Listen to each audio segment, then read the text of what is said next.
Graça, misericórdia e paz da parte de nosso Senhor e Salvador Jesus Cristo. Amém? Trago um abraço fraterno e carinhoso do nosso pastor. E nós vamos abrir nossa Bíblia hoje na Epístola de Paulo aos Gálatas, capítulo 4, versículos 6 e 7. Diz assim a palavra do Senhor: E porque vós sois filhos, enviou Deus ao nosso coração o Espírito do seu Filho, que clama: Abba, Pai. De sorte que já não és escravo, porém filho, e sendo filho, também herdeiro de Deus. Amém? Vamos orar. Senhor, nosso Deus e nosso Pai, nós te rendemos graças, Senhor, por absolutamente tudo.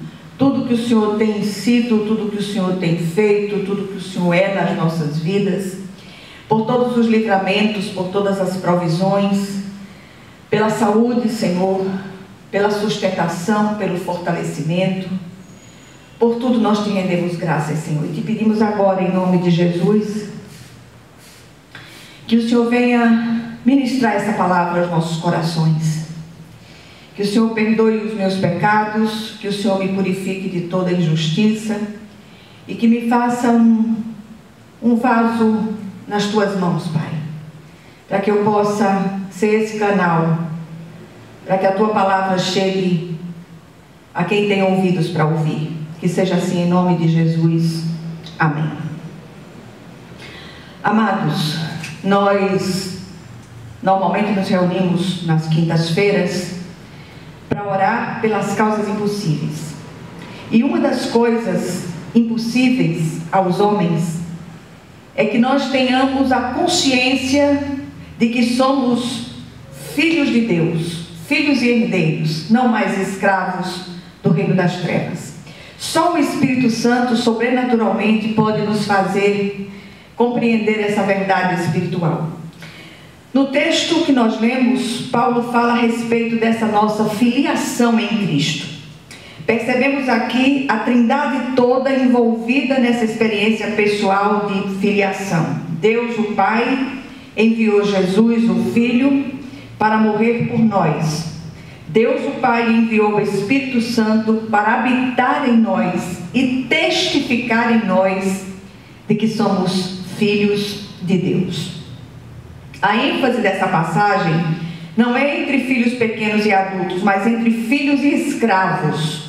E aqui encontramos a ideia central deste texto. Apesar dos Gálatas se comportarem como escravos, eles eram filhos e precisavam se comportar como tal. Por isso Paulo os exorta tão severamente.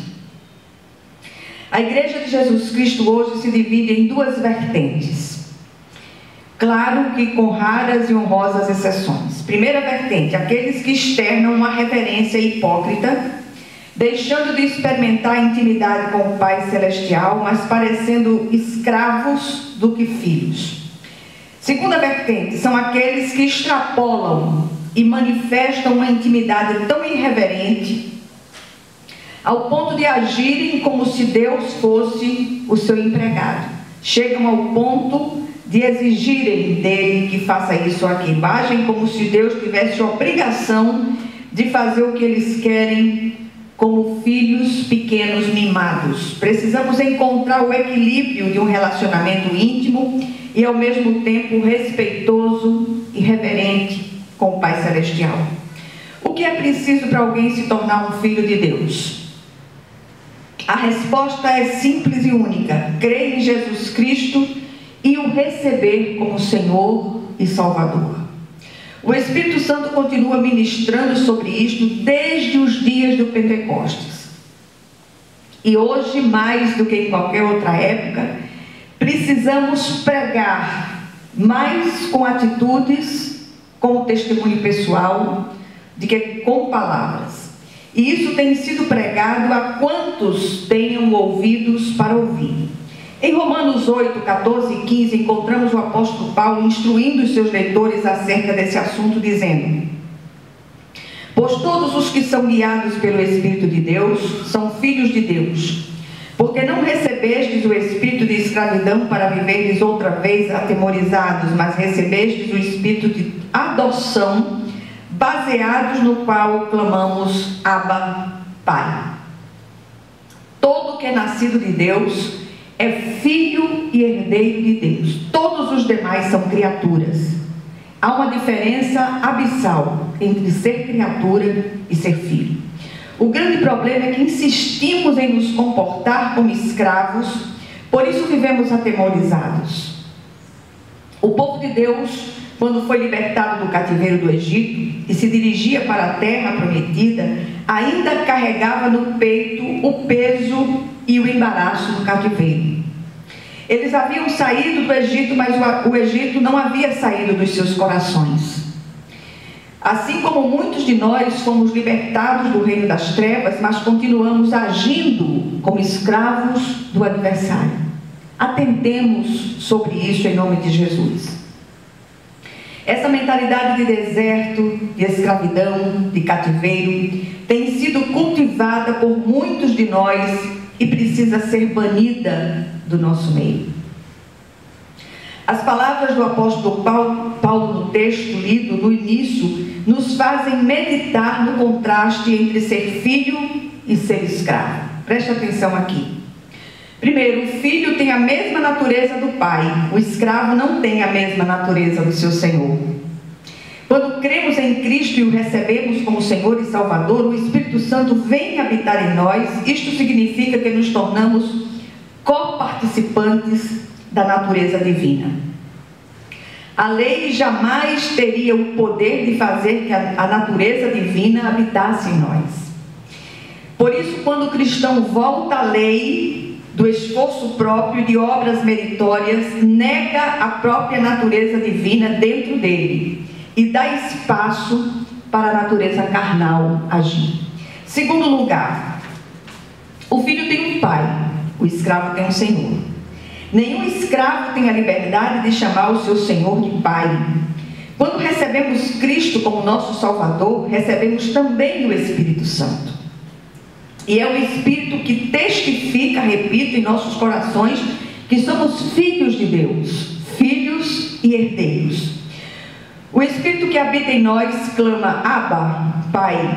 E nós que cremos em resposta às impressões do Espírito em nossos corações, exclamamos Abba, Pai. A expressão Abba é um termo aramaico equivalente ao nosso termo papai e mostra a intimidade do filho com o pai. Nenhum servo tem esse tipo de intimidade com o seu senhor. Terceiro lugar, o filho obedece ao pai por amor, o escravo obedece ao seu senhor por medo. O Espírito Santo opera no coração do que crê, fazendo despertar e aumentar o seu amor por Deus. Falta-nos exercitar o amor ao Pai Celestial, que nos regenerou pelo seu Espírito. O escravo tenta agradar o seu senhor por medo dele. Já o filho e herdeiro obedece para agradar o pai a quem ama. Sua obediência é uma resposta ao amor do pai. Herdeiro é alguém que tem direito à herança por ser filho, não por méritos pessoais. Jamais seremos suficientemente bons para merecermos o que Deus tem para nós. O que Ele nos concede é exclusivamente por sua graça, não por obras meritórias da nossa parte. As obras não são para conseguirmos isso ou aquilo, como os escravos do passado, mas para testificar de nossa nova condição de filhos, bem como para glorificar o Pai. As obras são uma consequência da salvação, não fator determinante. Isso significa que devemos negligenciar a lei de modo algum. Como filhos, a nossa relação de obediência com a lei passa a ser um ato de amor, não um ato de medo, de um Senhor castigador. O próprio relacionamento de Deus com o homem não é produto de uma graça barata, mas um caso de amor que foi as últimas consequências ao ponto de dar seu Filho único em sacrifício por amor de nós. O sacrifício único e suficiente de Cristo por nós, além de satisfazer a ira de Deus, nos reconciliou com o Pai, nos tornando filhos e herdeiros. Em quarto lugar, o filho e herdeiro é rico, o escravo é pobre.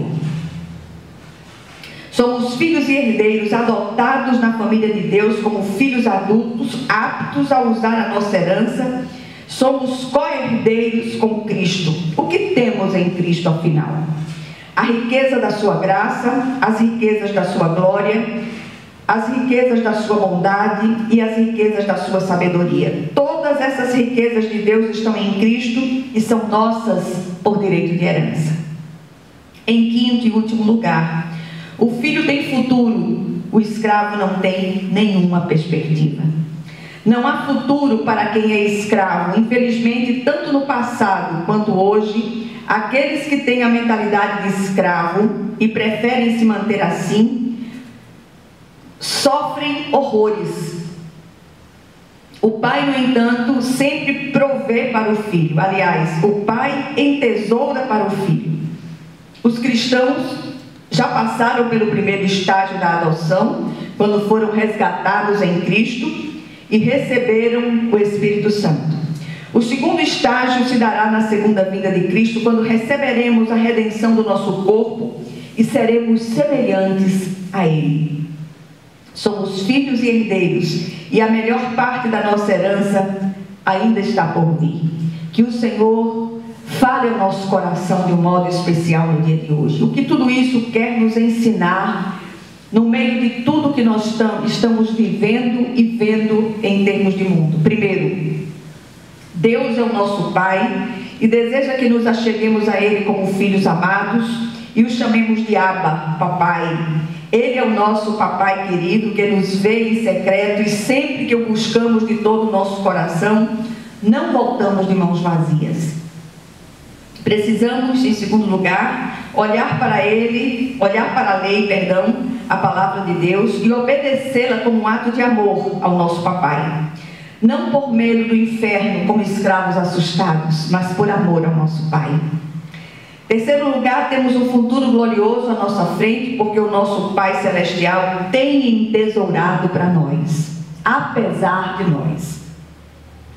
E em quarto e último lugar, todos os que receberam a Cristo não são mais escravos, mas filhos e herdeiros. Portanto, é necessário combater a mentalidade de escravos. Assumamos a nossa condição de filhos e herdeiros, não mais de escravos medrosos. Que o Senhor, Ele aplique essa porção da palavra aos nossos corações, em nome de Jesus Cristo. Amém. Vamos orar pelas causas impossíveis.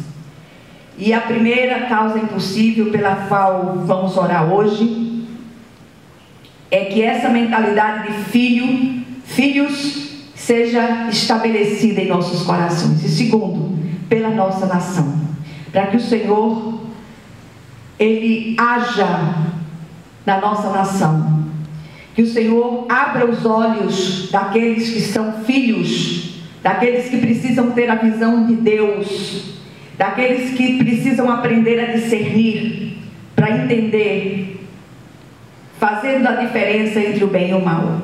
O que tem aí à nossa frente não nos dá escolha. A nossa escolha vem do Senhor, que fez os céus e a terra. Senhor, nosso Deus e nosso Pai Celestial, clamamos a Ti, Senhor, confiados no poder que há no sangue de Jesus.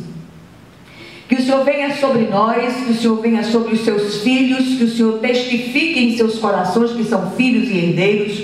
Que o Senhor visite a nossa nação, Senhor, que está sob um jugo maligno, terrível, um jugo de loucura, um jugo de desequilíbrio, um jugo de corrupção, um jugo de ladroeira. Que o Senhor, em nome de Jesus, tenha misericórdia desta nação e faça tudo novo, Senhor. Levanta um líder, Senhor, que venha da sua parte, que possa ser colocado lá em cima, lá nos poderes constituídos, para fazer a Tua vontade soberana, Senhor, em nome de Jesus. Há muito povo Teu nesta terra que não tem se curvado aos Baalins modernos, aos Astarotes, e que nós clamamos a Ti, Deus, que o Senhor venha ouvir o nosso clamor, que o Senhor esteja respondendo a essas petições pelas causas impossíveis, segundo a Tua santa e soberana vontade, em nome de Jesus. Amém.